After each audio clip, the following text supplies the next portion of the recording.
안녕하세요. 역사 돋보기입니다. 조선에는 총 25명의 왕들과 2명의 황제가 있었습니다. 조선의 26대 왕이었던 고종은 1897년 대한제국을 선포하면서 왕에서 황제로 등극했고 조선 왕실은 더 이상 왕족이 아닌 황족이 되었죠. 그런데 우리는 일반적으로 역사를 배울 때 조선과 대한제국의 역사를 배우다가 일제강점기로 넘어가면 끝에 두 황제, 고종과 순종 황제 이후 그 황실에 대해서는 더 이상 아무런 이야기를 듣지 못합니다.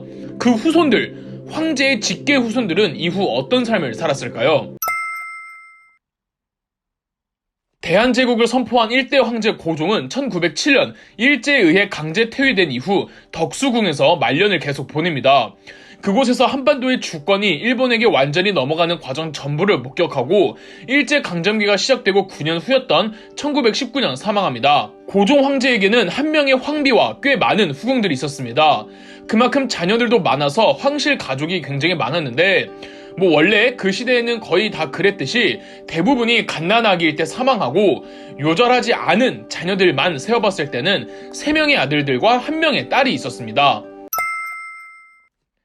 다들 아시다시피 고종의 첫째 아들은 한 명의 황비에 해당하는 이 명성황후에게서 나온 황태자 이척입니다. 고종 황제의 유일한 적자였기 때문에 1907년 고종 황제가 일제에게 강제 퇴위된 후 황태자 이척이 조선의 마지막 왕이자 황제였던 순종 황제로 즉위합니다.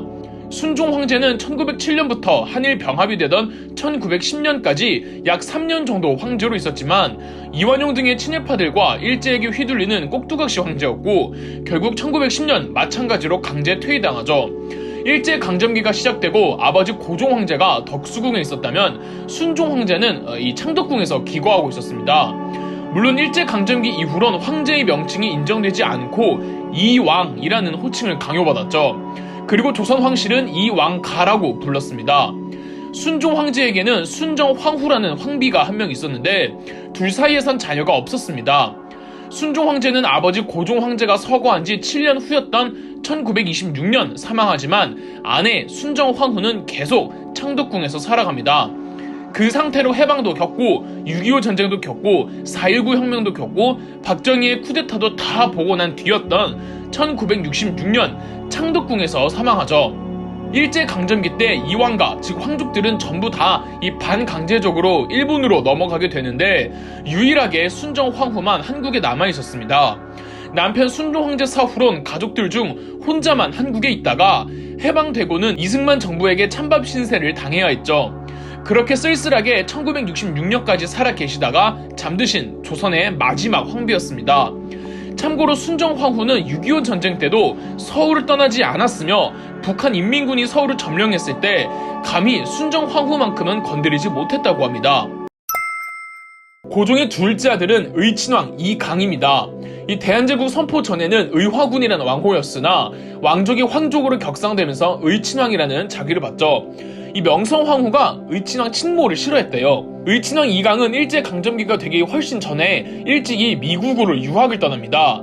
그런데 을사조약을 맺기 2년 전이었던 1902년 한국에서 6.1준 등의 일본 유학생 출신 지식인들이 쿠데타를 일으키려고 하다가 적발된 일이 있었습니다. 이들은 무능한 고종을 퇴위시키고 미국에 있던 의친왕 이강을 새로운 황제로 추대하려고 했었습니다. 그렇지만 이 쿠데타는 미국에 있던 의친왕 이강은 전혀 모르고 있던 사실이었습니다. 실패로 돌아갔고 의친왕 이강은 이 사건과 정말 무관했지만 그래도 고종, 순종 등 황족들에게 안 좋은 이미지로 낙인 찍히고 맙니다. 의친왕 입장에선 억울하죠. 일제강점기가 시작되기 전에 귀국을 했고 일제강점기가 시작이 되자 여러모로 일제 모르게 독립운동을 격려하고 비밀리에 국내외 독립운동 단체를 후원하기도 했습니다.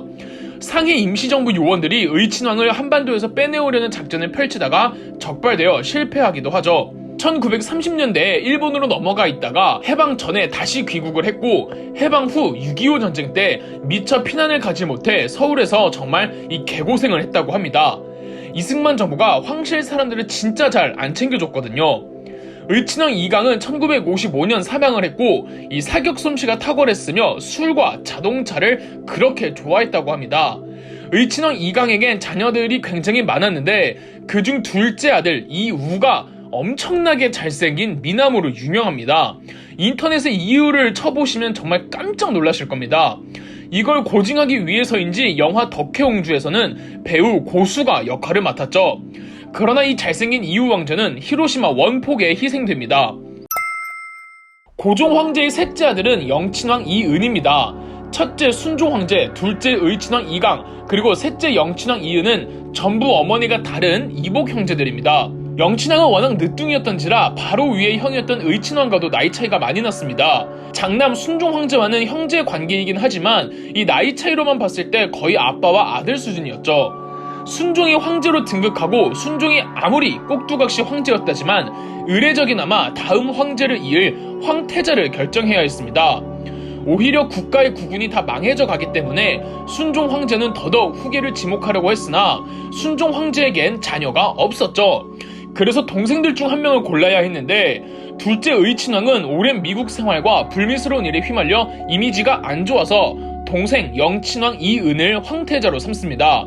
만약 조선이 멸망하지 않았더라면 순종 황제 다음 황제를 이을 사람은 영친왕이었고 그래서 조선 황실의 직계는 영친왕으로 이어지는 겁니다.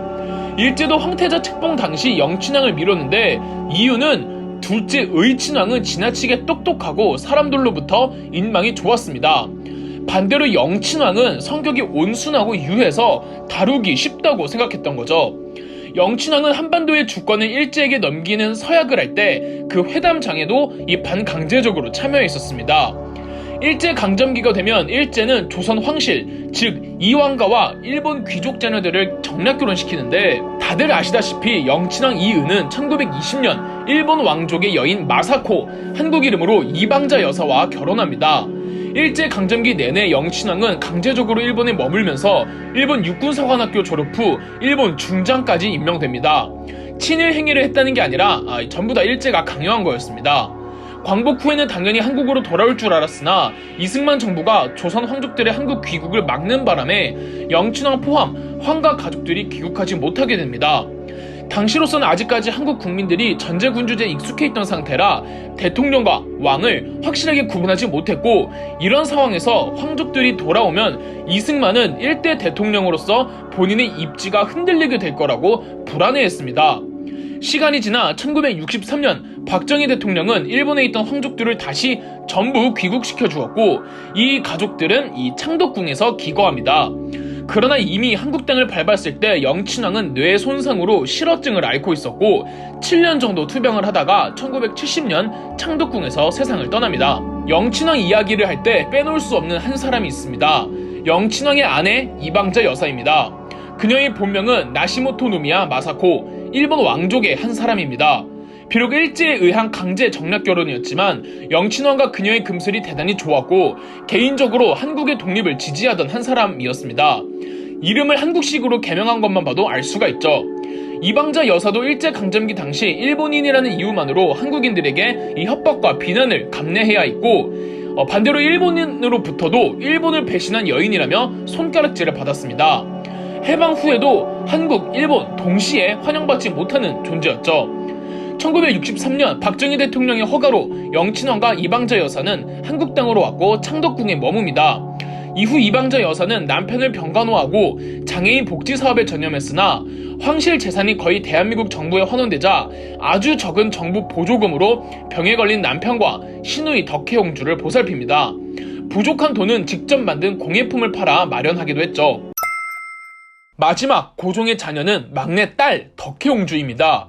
왕비의 소생을 공주, 후궁 소생을 옹주라고 하는데 덕혜옹주는 고종 황제가 환갑인 나이에 일제강점기가 시작되고 2년 후였던 1912년 태어났습니다. 워낙에 막둥이인지라 고종이 애지중지 키우던 딸이었죠. 얼마나 예뻐했으면 덕수궁에 이 덕혜옹주를 위한 유치원을 만들어주고 일부러 수업 듣는 모습까지 볼 정도로 고종 황제는 딸 바보였습니다.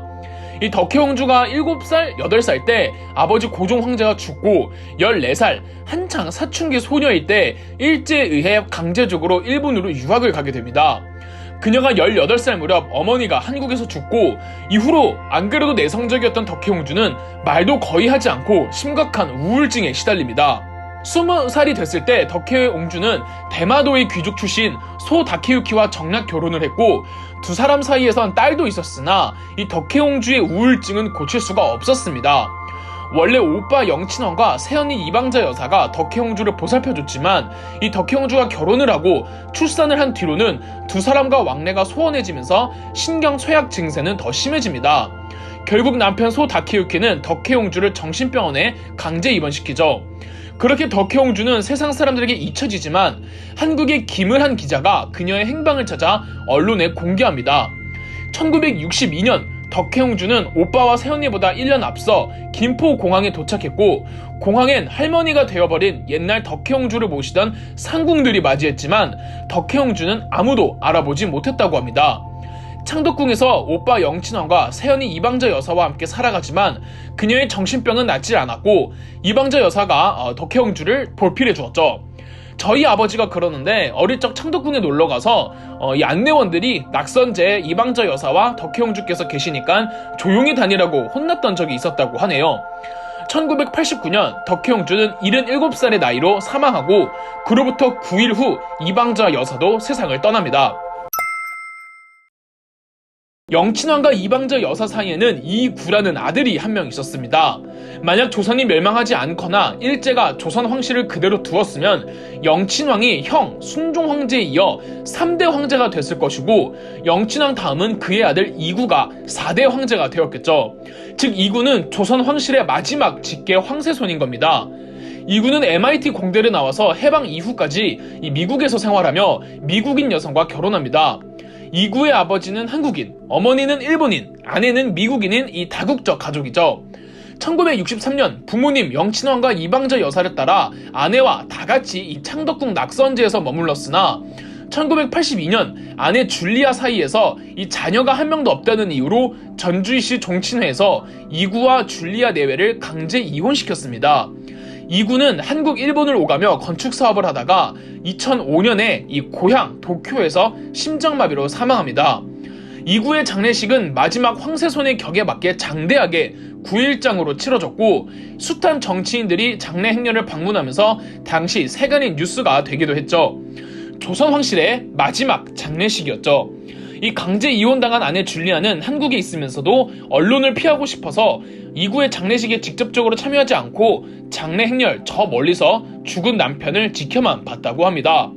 이렇게 마지막 조선 황실들의 후일담을 알려드렸는데 뭔가 황실이면 늘 편하게만 있을 줄 알았던 반면 일제강점기와 해방 후 현대사를 거치면서 누구 하나 이 전부 비극적인 인생을 살았답니다.